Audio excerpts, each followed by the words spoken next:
Olá, eu sou a professora Mônica e na aula de ciência de hoje nós vamos fazer uma revisão de todo o conteúdo do nosso terceiro bimestre. Será que você se lembra? Então vamos retomar uns conceitos importantes sobre a química. O primeiro conceito que nós vamos falar é sobre as leis ponderais. Nós temos aqui a Lei da Conservação das Massas, que foi proposta por Lavoisier em 1775. Essa lei diz o seguinte: a massa do produto é igual à massa do reagente, quando eles estão em um sistema fechado. Já a lei das proporções múltiplas ou definidas é uma lei de Prost, que foi proposta em 1799. Essa lei, ela propõe o seguinte, que em uma reação de primeira ordem, elas têm as suas quantidades proporcionais a todas as outras iguais a ela. Isso quer dizer o quê? Que se eu for aumentar uma receita ou uma experiência, eu tenho que aumentar todos os componentes desse experimento na mesma quantidade. Se eu for diminuir, eu tenho que diminuir todos os componentes na mesma quantidade. Vamos fazer essa atividade para a gente recordar como que seriam essas leis da conservação ou das massas ou lei das proporções definidas. A primeira lei, que é a lei de Lavoisier, nós temos aqui uma reação química, onde nós temos o átomo de carbono mais o átomo de oxigênio, que resulta no dióxido de carbono ou no gás carbônico. Então, nós temos aqui os reagentes, aí representado pela seta, nós temos os produtos. Então, nós temos aqui 12 gramas de carbono, 32 gramas de oxigênio. Automaticamente, eu sei que a soma dos produtos é igual ao resultado do... inverti. A soma dos reagentes é igual ao produto. Então, aqui somando 12 mais 32, nós temos 44 gramas. Já no segundo experimento, a gente vai usar a lei de Prost. Então, usando aqui as mesmas quantidades, né, do primeiro experimento, eu vou fazer um segundo experimento com os mesmos componentes. Então, eu usei aqui 36 gramas de carbono e eu não sei quantas gramas foi usada de oxigênio. Então, usando essas quantidades aqui, como eu sei que elas são proporcionais, eu vejo, aumentou ou diminuiu a quantidade para o segundo experimento? Nós estamos vendo que aumentou, mas aumentou em qual proporção? Então, basta eu pegar o número maior e dividir pelo menor. Então, fica 36 dividido por 12, eu acho a proporção em que esse experimento aumentou. Ele aumentou na proporção de 3. Então, o que a gente faz? A gente multiplica a quantidade do primeiro experimento por 3 do átomo de oxigênio, e aí a gente tem a quantidade que nós não sabíamos, que seria quanto que eu vou usar de oxigênio no segundo experimento. Então, eu vou usar 96 gramas de oxigênio no segundo experimento. E aqui nós temos o resultado do produto final. Basta a gente conferir, né, que 36 mais 96 é igual a 132. Aqui nessa outra recordação sobre o modelo atômico. O modelo atômico atual que nós estamos usando é o modelo atômico de Rutherford-Bohr. Então, Rutherford, ele propôs esse modelo aqui, aonde a gente chama de modelo planetário, aonde o átomo ele é formado por um núcleo. No núcleo, a gente tem os prótons e os nêutrons. Lá dentro, os prótons têm carga positiva e os nêutrons têm carga nula, né? Não tem carga nenhuma. Já os elétrons, eles giram ao redor do núcleo e eles têm carga elétrica negativa.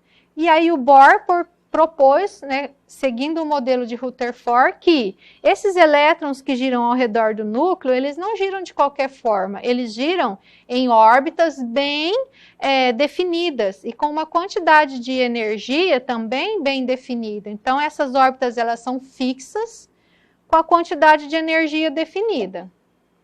Então, as camadas seriam 7, né? 7 camadas desses elétrons, K, L, M, N, O, P e Q.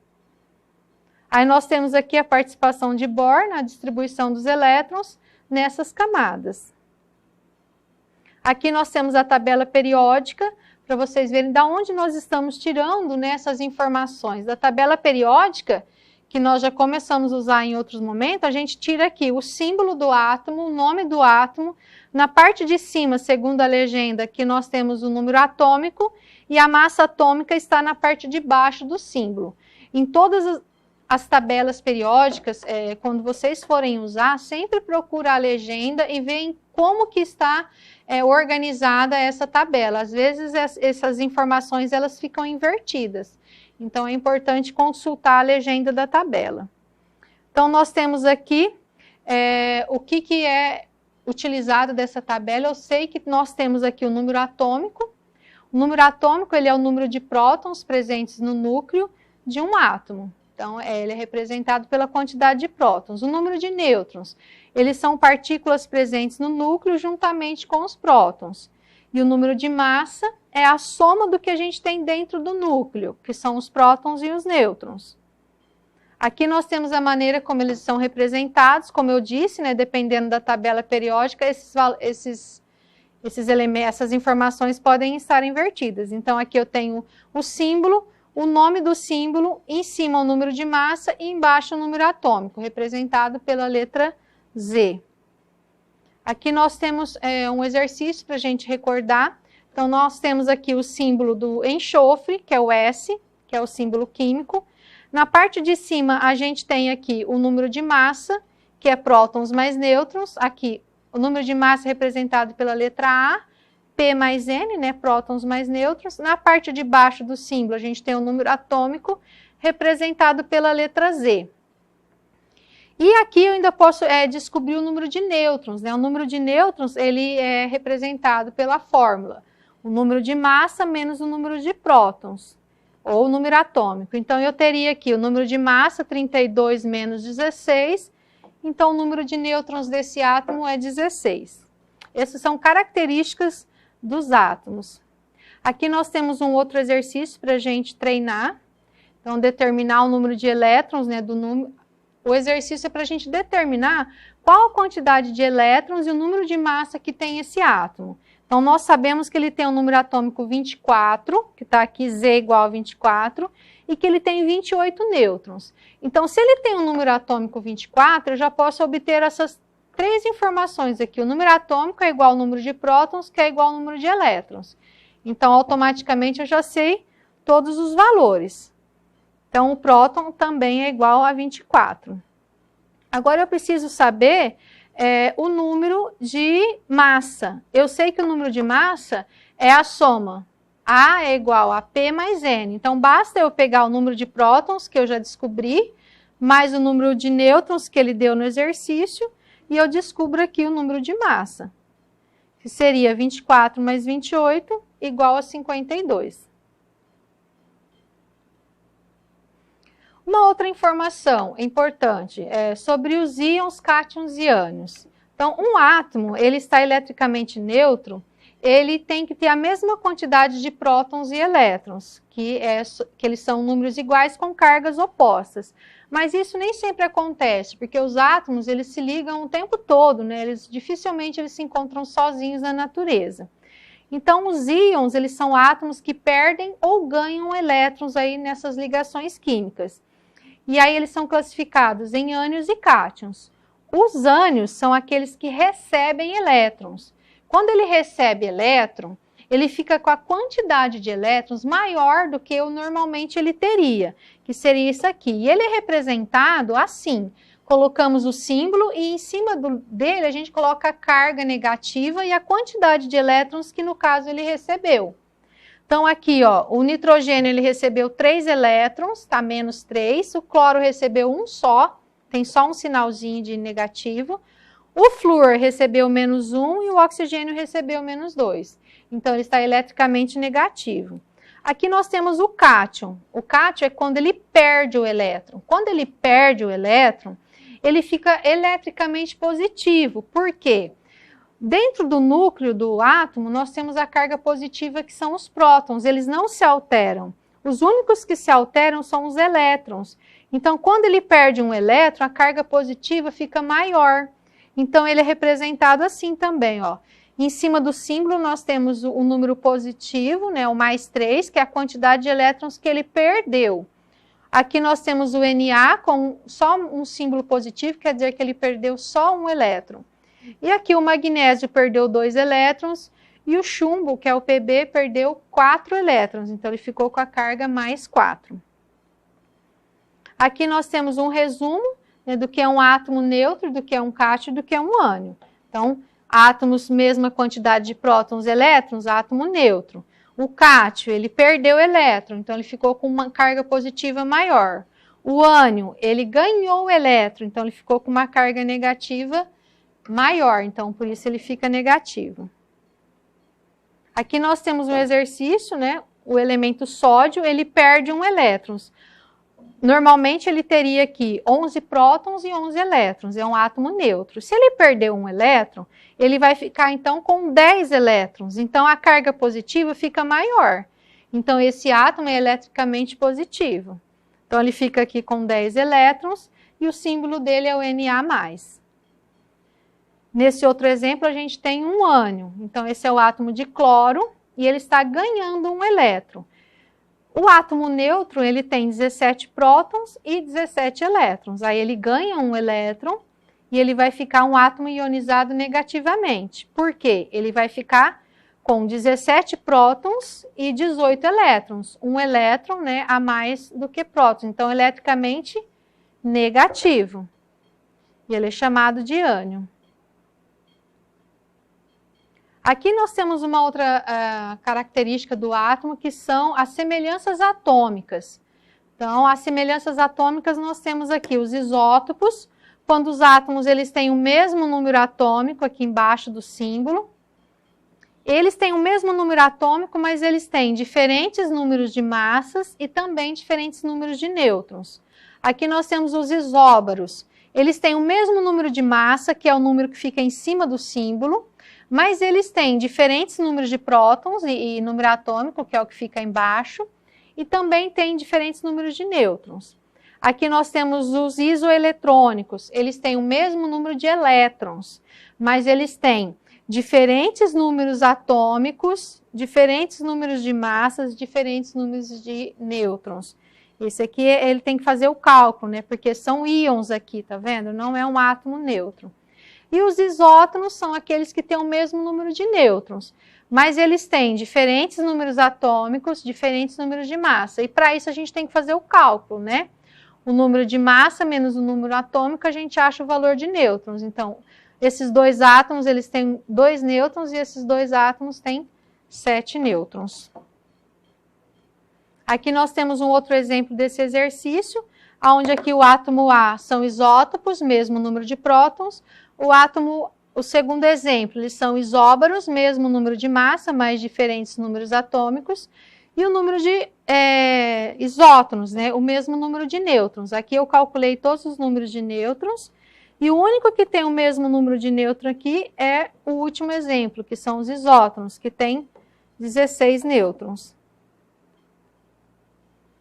A distribuição eletrônica. Nós falamos, né, do modelo eletrônico e a nossa aula sobre a distribuição eletrônica foi uma das penúltimas, antes da tabela periódica. Aqui na regra de distribuição, a gente precisa distribuir os elétrons nessas camadas aqui, a K, L, M, N, O, P, Q, da mesma maneira que o átomo se apresenta. Então, para isso, a gente tem que usar algumas regras, a gente tem que utilizar algumas regras para representar o átomo da maneira correta.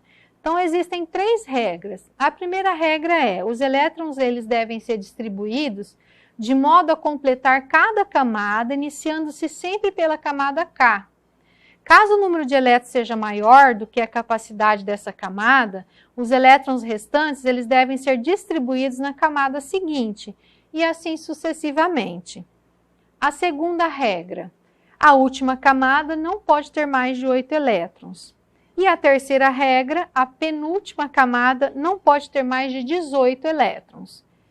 Aqui nós temos um exercício para a gente utilizar essas regras de distribuição. Essas são as camadas. Então, nós temos 7 camadas, cada camada tem uma quantidade máxima de elétrons que cabe nessa camada. Então, na camada K2, depois L8, M18, N32, O32, P18 e Q8. Então, nós vamos começar fazendo a distribuição do átomo de sódio. Então, aqui o átomo de sódio, ele tem aqui o seu número atômico 11. Se ele tem um número atômico 11, corresponde também à mesma quantidade de elétrons. Ele está representado aqui nas camadas, ó. Mas vamos fazer por partes. A primeira regra, começar da camada K. Então, na camada K, eu coloco a quantidade de elétrons máxima, que são 2 elétrons. Eu tenho que distribuir 11 elétrons, tá? Então, eu já coloquei 2. Na próxima camada, que é a camada L, cabe 8 elétrons, eu já tenho 10. Então, quer dizer que só falta mais um elétron que eu coloco na camada M e eu finalizo essa distribuição. Essa camada M a gente chama de camada de valência, que é a camada mais energética deste átomo, que seria a última camada. Agora vamos fazer a distribuição do bromo. Ele tem o seu número atômico 35, significa que ele tem 35 elétrons. Vamos começar pela camada K, colocando 2 elétrons, que é o máximo, depois a camada M, o seu máximo é 8. Na camada L, 18, que é a quantidade que cabe nessa camada. Até aqui nós temos 28 átomos, eu tenho 35 para distribuir, mas ainda me faltam 7 que eu vou jogar na próxima camada. Então eu distribuí os 35 elétrons e a última camada é a camada N igual a 7 elétrons, que é a camada de valência. Vamos fazer a distribuição agora do átomo de cálcio para a gente usar a segunda regra de distribuição. Ele tem um número atômico 20, então ele tem 20 elétrons. Começando pela camada K, que é a primeira, nós vamos colocar a sua quantidade de 2, na camada L, 8. Na camada M, cabe 18 elétrons, e eu já coloquei 10, falta mais 10 para dar os 20 elétrons do átomo de cálcio. Eu poderia colocar na camada, né, se eu fosse usar a sua capacidade máxima. Mas aqui nós chegamos na segunda regra, que na última camada, que seria a camada M, não posso ter mais de 8 elétrons. Então, eu vou corrigir para que essa distribuição fique da maneira como realmente é. Então, aqui eu colocaria 8 elétrons na camada M e jogaria o excedente para a próxima camada. Então, ficaria K2, L8, M8 e N2, que é a maneira correta que o átomo se representa. Então, seria essa a camada de valência dele, N igual a 2. Nesse outro átomo, é o átomo de frâncio. Ele tem 87 de número atômico e 87 elétrons. Ele é um átomo grande. Então, nesse átomo, nós vamos usar as 3 regras de distribuição. Começando aqui pela camada K, L, M, até aqui já deu 28. N, até aqui deu 60 elétrons. Eu tenho que distribuir 87, então me falta 27 elétrons. Na camada O, cabe 32 elétrons. Eu poderia colocar os 32, mas não dá, porque o 27, ele excede, né, a terceira regra que fala que na penúltima camada não pode ter mais de 18 elétrons. Como essa daqui vai ser a penúltima camada, porque eu preciso arrumar, então eu não vou colocar 8, eu vou colocar 18, que é essa maneira errada. Então, corrigindo, eu colocaria, então, na camada 5, 18 elétrons e jogaria o excedente para a próxima camada. Mas, mesmo assim, ainda me sobra 9 elétrons. Então, eu também estou aqui infringindo a segunda regra, que na última camada não pode ter mais de 8.